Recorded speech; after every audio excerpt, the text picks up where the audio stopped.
ఖరీఫ్ సమయం దగ్గర పడుతుండటంతో రైతులు పంటల సాగుకు సిద్ధమవుతున్నారు. అయితే ఈసారి నూనె ధరలు ఆకాశాన్ని అంటుతుండటంతో నూనె గింజల పంటల సాగుకు రైతులు మొగ్గు చూపుతున్నారు. ముఖ్యంగా తక్కువ ఖర్చుతో ఎక్కువ రాబడినిచ్చే పంటగా నువ్వును చెప్పుకోవచ్చు. ఈ పంటకు నీటి అవసరం కూడా తక్కువే. అందుకే మెట్ట ప్రాంతాల్లో ఈ పంటను సాగు చేసే రైతులు ఆయా ప్రాంతాలకు అనువైన రకాల ఎంపికతో పాటు మేలైన యాజమాన్యం పాటిస్తే అధిక దిగుబడులు పొందవచ్చని చెబుతున్నారు వ్యవసాయ అధికారులు.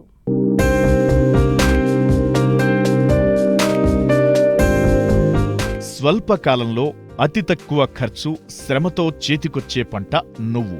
ఈ పంటను ప్రాచీన కాలం నుండి పండిస్తున్నారు రైతులు.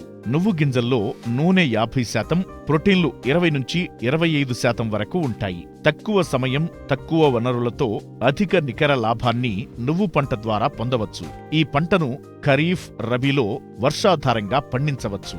ముఖ్యంగా మెట్ట ప్రాంత రైతులకు ఈ పంట సాగు ఎంతో అనువు. ప్రస్తుతం ఖరీఫ్ సాగు చేయాలనుకునే రైతులు మే 15 నుండి జూన్ 20 వరకు విత్తుకోవచ్చు. అయితే ఆయా ప్రాంతాలకు అనువైన రకాలను ఎంచుకుని సాగులో మేలైన యాజమాన్య పద్ధతులు పాటించినట్లయితే మంచి దిగుబడి పొందేందుకు అవకాశముంటుందని తెలియజేస్తున్నారు నిర్మల్ జిల్లా మామడ మండల వ్యవసాయ అధికారి నాగరాజు.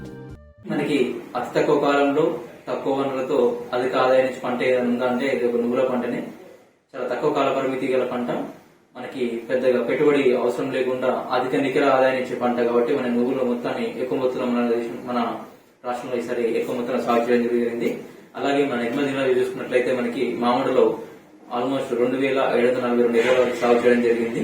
చూసుకున్నట్లయితే మనకు మొదటగా మనకి పురాతన కాలం నుంచి ఇంట్లో వచ్చే వెరైటీలను వాడకుండా మార్కెట్ లో గానీ లేదనుకున్నట్లయితే మనకి సమీపంలో ఉన్నటువంటి వ్యవసాయ పరిశోధన స్థానాల నుండి మంచి విత్తనాన్ని మనం ఎన్నుకొని సాగు చేసినట్లయితే మనకి దిగుబడిని ఇస్తూనే పాటుగా అధిక నికర ఆదాయాన్ని మనం రైతులు ఆర్జించవచ్చును.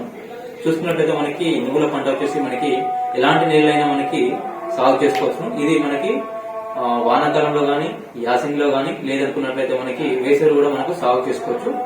మనకి వానాకాలంలో చూసుకున్నట్లయితే మనకి దీన్ని మే 15 నుంచి జూన్ 20 వరకు మనకు సాగు చేసుకోవచ్చు. అలాగే యాసంగి విషయానికి వస్తే మనకి ఆగస్టు నెలలో సాగు చేసుకోవచ్చు. అలాగే జనవరిలో చూసుకున్నట్లయితే మనకి అంటే వేసవిలో చూసుకున్నట్లయితే మనకి జనవరి 15 నుంచి ఫిబ్రవరి 15 వరకు విత్తుకోవడానికి అనువైన సమయం ఉంటుంది.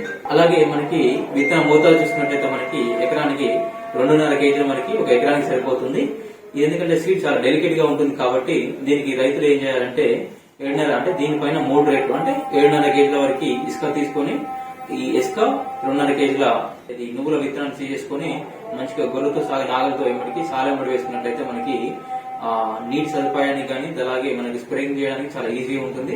మనకి అలాగే మొక్కల మధ్య విత్తు మధ్య దూరం చూసుకున్నట్లయితే మనకి మొక్కకి 15 సెంటీమీటర్లు, సాలుకి మధ్యలో 30 సెంటీమీటర్లు చూసుకున్నట్లయితే మనకి మొక్కల యొక్క సాంద్రత మనకి బాగా ఉంటుంది. దీనివల్ల మనకి మొక్కలు సరైన మోతాదులో ఉన్నట్లయితే మనకి ఎక్కువ దిగుబడి వచ్చే అవకాశాలు ఎక్కువగా ఉంటాయి.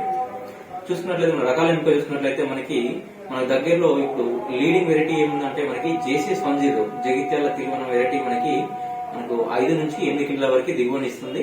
ఈ పంటకాలం చూసుకున్నట్లయితే మనకి 75 నుంచి 90 రోజుల వరకు మనకు పంటకాలం ఉంటుంది. ఆల్మోస్ట్ 3 నెలల పంటకాలం తక్కువ కాలంలో మనకి తీసుకోవచ్చు.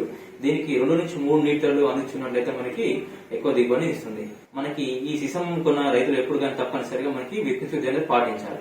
దేనికోసం అన్నట్లయితే మనకి దీంట్లో మనకి రసం పీల్చి పురుగులు గానీ లేకుంటే తెగుల విడుదల ఎక్కువ ఉంటుంది కాబట్టి మనకి 30-35 రోజుల వరకు దీన్ని మనం కాపాడాల్సిన ఆవశ్యకత ఎంతైనా ఉంటుంది. అంటే పిల్లల్ని మనం ఎలా కాపాడుకుంటాము ఈ నువ్వుల విషయానికి వస్తే మనకి 30 రోజుల వరకు మనం ఎక్కువ మొత్తంలో కాపాడుకోవాలంటేను కంపల్సరీగా విత్తన చేయాలి. ఈ విత్తుశుద్ధి గానీ మనకి పురుగుల నివారణ కోసం వచ్చినట్లయితే మనకి ఇమిడాక్లోప్రిడ్ 0.5 ml లీటర్ నీటి కలుపుకొని విత్తుశుద్ధి చేసుకోవాలి. అలాగే మ్యాంకోజెబ్ గానీ లేకుంటే కార్బనిజం గానీ మనకి 2.5 గ్రాములు లీటర్ నీటి కలుపుకొని విత్తుశుద్ధి చేసుకున్నట్లయితే మనకి 30 రోజుల వరకు పురుగుల నుండి గానీ తెగుల నుండి గానీ మనం సమర్థవంతంగా ఈ నువ్వులను మనం కాపాడుకోవచ్చు.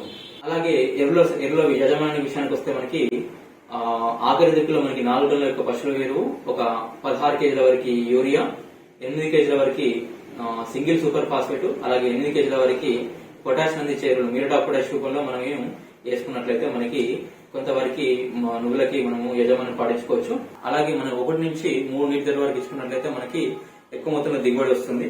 రైతులకు ఇంకొకటి గమనించాల్సిన విషయం ఏంటంటే, ఈ నువ్వుల విషయానికి వస్తే బాగా ఎండిన తర్వాత మనకంటే కోత కోస దానివల్ల మనకి ఏదైతే నువ్వుల గింజలు చిట్లిపోయే అవకాశం ఉంటుంది. కావున పక్వానికి వచ్చే ముందు చూసుకున్నట్లయితే మనకి గోధుమ రంగు నుంచి పసుపు రంగు నుంచి గోధుమ రంగు ఎప్పుడైతే మారుతూ ఉంటాయో ఆ గింజలు మారిన వెంటనే మనము కోసేసుకొని ఒక కుప్పలాగా చేసేసుకొని హార్వెస్టింగ్ చేసుకున్నట్లయితే మీకు ఎక్కువ మొత్తంలో మనకి దిగుబడి ఇచ్చే అవకాశాలు ఉంటాయి.